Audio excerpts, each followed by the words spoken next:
Alright, yeah, Respect. come on, sit down. Yo, Shrigo, sit the down. Sit the down. They say fighting is about skill, honor, and respect, but this man throws all of that out the window. Instead of relying on talent, he leans on dirty tricks, eye pokes, cheap shots, and shameless antics to tilt the fight in his favor. When he went up against a proud Kazakh warrior, he dug his fingers right into the man's eyes. The Kazakh tried to plead with the referee, but it didn't matter. The official seemed blind to it all, and the chaos turned into a brutal finish. In combat, respect can be ignored, but karma never is. It always comes to collect.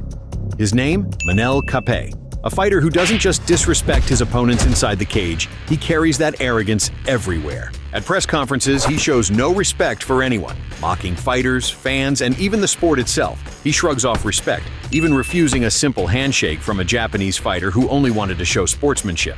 But what Cape didn't realize was that Japan would be the stage of his humiliation, because standing across from him that night was Kyoji Horiguchi, Japan's pride, a disciplined warrior who embodies everything Cape despises: respect, composure, and honor. The bell rang and karma wasted no time finding Manel. His opponent cracked him with a vicious right hand that sent him stumbling across the canvas. But instead of showing weakness, the madman grinned through the pain, popped back up, and unleashed a wild barrage of right hands of his own, like a psycho who feeds off getting hurt.